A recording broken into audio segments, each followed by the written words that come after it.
Welcome to the first of the Tales of the 39, the 39 years that I have been continuously running Dungeons & Dragons, starting in 1986. So I was thinking about where to start for the very first one for y'all, and I thought about a cute little story that would kind of illustrate where things are going. Now, this channel is pretty much intended to be what the title says now, Tales of the 39. There's not going to be a lot of DMing theory unless it's pertinent to the story, that particular story. There's not going to be game mechanics unless it's pertinent to that particular story, stuff like that. One thing that I'll do right here at the very first one, though, is I'm going to talk about epic long-term campaigning just a little bit, because I've been playing Dungeons & Dragons since 1982. I started this campaign in 1986, and I kind of run into some modern players now that, particularly young ones that grew up on 5e and stuff, and they don't seem to, a lot of them have honestly told me they've never even heard of long-term epic campaigning. I've heard this quote many, many times, I didn't even know you could play D&D that way. And they really didn't. I mean, they're not pulling my leg or anything. So epic long-term campaigning is just like a TV series with infinite seasons, or like a series of novels where the author just keeps going, or like comics, like DC Comics, Marvel Comics, other comic companies, if you're into those, where you just keep going. And of course, the characters will die of old age. Sometimes they'll just retire. Sometimes they'll get killed in gameplay, and people will move on and do what the original Gary Gygax and Dave Arneson generation did back then. Was they would just start new characters because you just, in the same world, in the same continuity, where everything that had happened before still happened, to build this history. It could be a completely new character. A lot of times they would play their characters' sidekicks or play their characters' kids, stuff like that. But yeah, so epic campaigning, everything that's ever happened in our campaign from 1986 until now, until 2025, has happened. And we are currently going on Thursday nights at 6:30 in the Central Time Zone. Reach out to me on social media if you're interested in audience membering. We definitely have room for that. And occasionally, and right now is one of those occasions, we have some slots open for people who want to play. So we play online with Discord and so on and so forth. But enough of that. The channel is Tales of the 39. So what I will do in the future is I will refer back to this particular video when I refer to epic long-term campaigning, so that I'm not just, explaining it over and over, because that's not cool. So we got it explained here once. Let's move on. So back in the 90s, I was, playing at in college. I went to 2 different colleges to get my bachelor's degree. I started at one college double majoring in biology and chemistry, and then I just transferred to a college that had a biochemistry degree.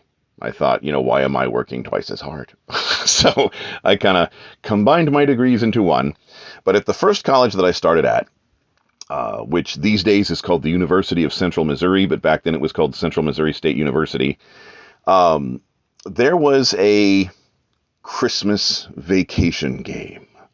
And all that was left for the Christmas vacation game was us townies.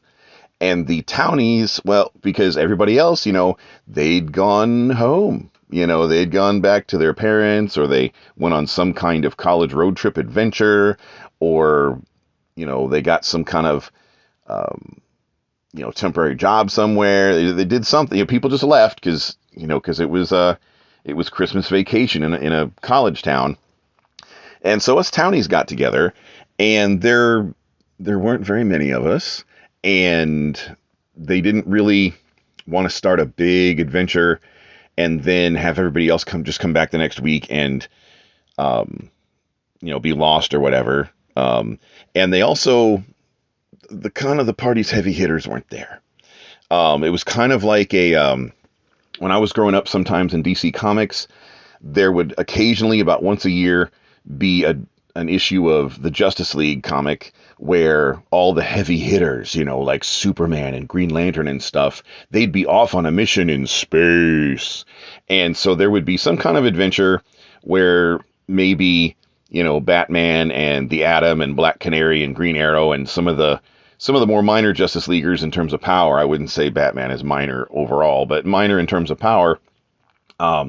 They would, they'd be watching over the Earth, and so there'd be kind of like this little adventure, this little issue of, what happened while the big leaguers were gone in space, and that's kind of what it felt like, because the heavy hitters in the D&D party were just not there, and so they were like, what could we do that would be fun? And one of the things that, this was the 1990s, so it was a lot closer to the time that Dragonlance had been super popular. And there were Dragonlance fans at the table. And the party was like, well, we've never been to Krynn. We've never been to the Krynn is the name of the main planet in Dragonlance. So, we've never been to Dragonlance. But, like I said, the heavy hitters weren't there that week. Nobody with any kind of, like, plane travel magic or anything was around. But there was so they were looking at their character sheets, and they were thinking about different things their characters could do, or different things their characters knew about that might enable plane travel or something like that.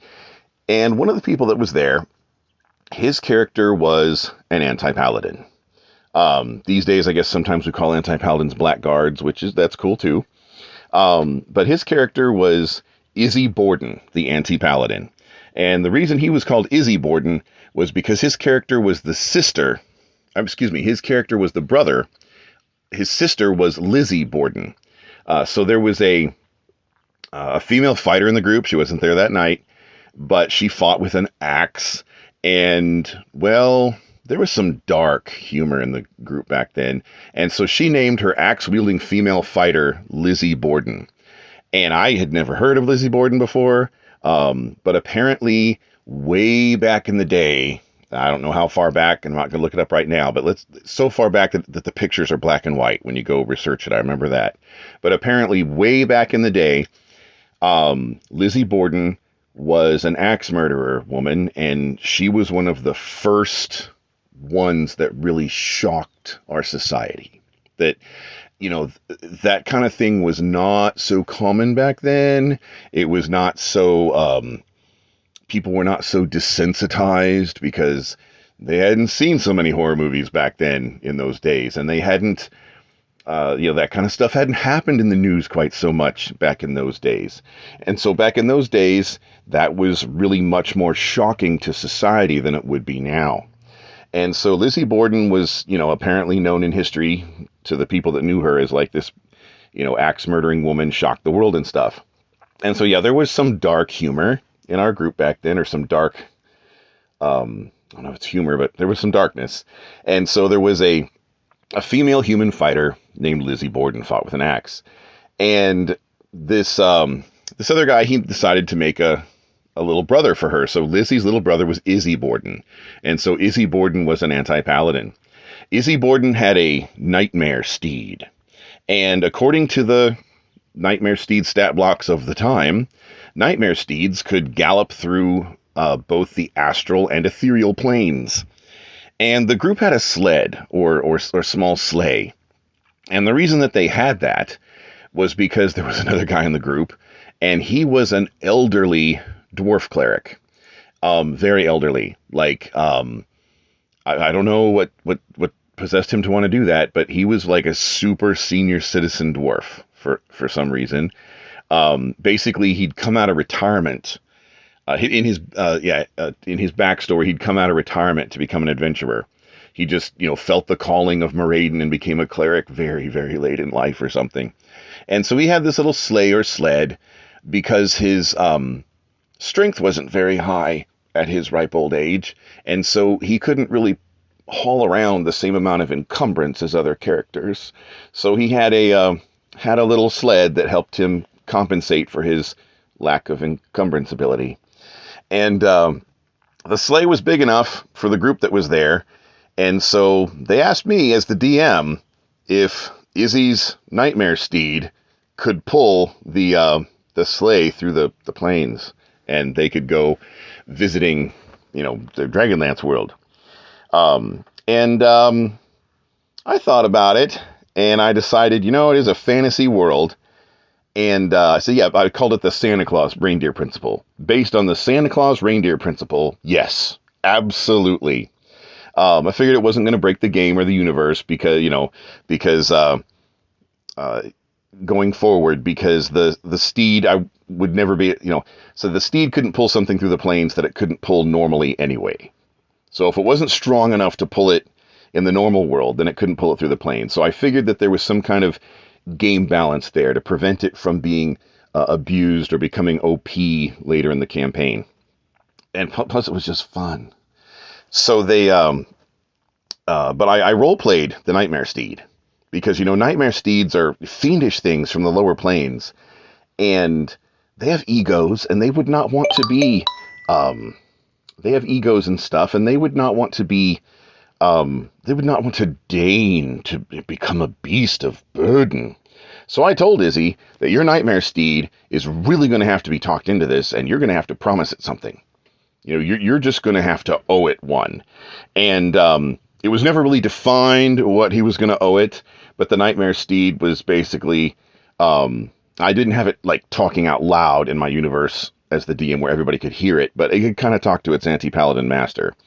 And so the Nightmare Steed was kind of like, you're going to owe me one big, and never, never, never tell anyone with any connection to the lower planes that I ever did this, because they'll never let me live it down. So in roleplay there, the Nightmare Steed very reluctantly, and he said, okay, Master, you're going to owe me a favor. Big, because this is not something that Nightmare Steeds do. We are not beasts of burden. So they went to the Dragonlance world, and for those of you who are familiar with the Dragonlance world, it has 3 moons. And the 3 moons affect lycanthropes there, just the way a regular moon does in a regular 1 moon world. And the party had kind of a secret were-rat in the group. And as the DM, I thought it would be fun and also realistic to kind of mess with people a little bit. So the were-rat player character had gone through the stuff that we had in our campaign for our table that had been gleaned from the source books that existed at the time for how a player character would eventually learn how to control himself or herself through the phases of the moon and gain control of their lycanthrope personality. And not be, out of control and have blackouts and missing time and stuff like that. So, but 3 moons, and the 3 moons of the Dragonlance world are very, very intensely alignment and magical and everything. So in the Dragonlance cosmology, good alignment wizards and mages and sorcerers and stuff, they pull their magic from the white silver moon, and the neutral ones from the red moon, and then the evil ones from a black moon that only the undead lycanthropes and evil mages and sorcerers can even see. So there is a black moon in the sky in the Dragonlance world, but it's not visible. Like a normie of that world just doesn't look up and see a black hole there or anything. Only lycanthropes, undead, and evil alignment sorcerers, arcane casters can see it.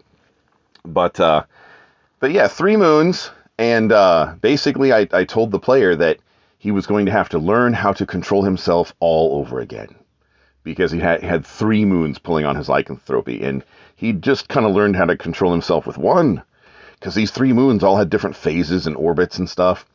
And so he made a control check right there with the dice and everything, lost his control check, failed, and went transformed and had just enough. He asked me as the DM, do I have, enough control as I'm about to change to go run off into the woods so that we don't have to have PvP, so I don't have to fight my party and stuff. So yeah, that's pretty reasonable. As you're changing with your last little bit of control, you make sure you run off into the woods so that you don't have PvP with your party. And yeah. So it's so the party. It was summer, I think, in the Forgotten Realms that they left. They arrived in winter in the Dragonlance world, because this is supposed to be a Christmas adventure, So they it was white snow and full white silvery moon plus the other moons doing their thing. And all of a sudden, the party lycanthrope that had so far, learned how to control himself and everything on a one moon world, he runs off into the woods. And so that was basically the adventure, was the party running off into the woods trying to get him back. And of course, because it was the Dragonlance world and I wanted the party to have the feel that they were in the Dragonlance world besides just the three moons, they ran into a Kinder village in the woods and other things that would definitely make them feel like they'd had a Dragonlance experience. So that was like a little one-shot in an epic campaign. And so in the next episode, hopefully it won't be so long because I won't be explaining what, the difference between epic campaigning and just, one-shotting or whatever is, or just running one campaign and then stopping. And if you have any questions about like epic campaigning or anything, just get a hold of me on social media, stuff like that. And in the meantime, we'll see you later for more Tales of the 39.